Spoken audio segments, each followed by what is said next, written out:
You're listening to AI Prism from Seoul Economic Daily.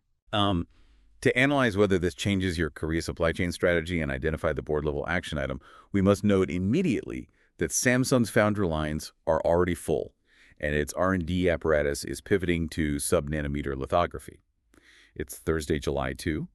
Let's look at a business story shaping corporate Korea. Right. So Samsung actually reached 100% capacity on its 4-nanometer lines. Yeah, and this capacity ceiling impacts global hardware deployments immediately. I mean, Nvidia's third-generation Grok chip exceeded a 50% yield on this 4-nanometer line. Wow, 50%. Yes, and 50% yield proves the manufacturing process stabilizes for complex AI silicon. Okay, so this manufacturing success accelerates the urgency of the jointly planned 800 trillion won, which is roughly $570 billion Samsung and SK Hynix cluster today. Exactly, but local officials present two wildly different infrastructure blueprints for this expansion. Right, I saw that. Yeah, Advanced Zone 3 prepares 1.04 million square meters for one fab by September 2027. Okay, but the military airport alternative offers 8.2 million square meters for 4 fabs. True. However, this airport relocation requirement delays construction by 2 to 3 years. Oh, wow. So this military airport delay traps executives relying on Korean chips in one fundamental time versus scale paradox today. Exactly. I mean, one lifeboat-sized fab guarantees immediate market survival, while the massive 4-fab cruise ship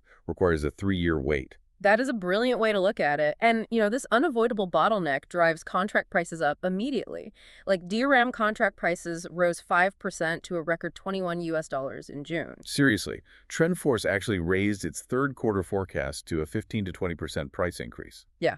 15 to 20% price hikes reflect severe anxiety over long-term component availability. That makes total sense. And, well, the relentless angstrom technology race pushes manufacturers into sub-nanometer lithography today. Well, right, because sub-nanometer precision requires one massive shift in handling manufacturing physics. So, Samsung SDS begins a quantum-assisted simulation proof of concept for 20 lithography variables in the second half of 2026. Exactly right, because 20 variables dictate exactly how light bounces through tiny mirrors to print atomic-level circuitry. Right, and traditional processors take one impossible amount of time to calculate these simultaneous physical probabilities. Right. So this quantum integration solves layout optimization bottlenecks before physical manufacturing begins. Oh, I get it. And Samsung targets 1.4-nanometer production within 4 years. Yes, they do. And Omdia projects the sub-3-nanometer market reaching $101.9 billion, roughly 159 trillion won, over 3 years. That is a massive number. It really is. $101.9 billion signifies the massive financial stakes of mastering this atomic-level process control. So what does this mean for the listener? As noted earlier, Samsung's Foundry lines are already full, making physical capacity rather than demand the binding constraint on growth this cycle. For your Korea sourcing strategy, the Gwangju site decision dictates supply chain risk. The Zone 3 option accelerates initial output by 2 years, whereas the airport site unlocks full 4-fab scale on a delayed timeline. Your board-level action item is factoring Samsung's quantum simulation collaboration into long-term technology roadmaps, as it signals they are prioritizing process control over immediate commercialization speed. Right. And moving forward, you should closely monitor how these massive R&D investments impact the hashtag CoPCI, as these underlying technology shifts will ultimately define the market's long-term winners. That's today's AI Prism, CEOs.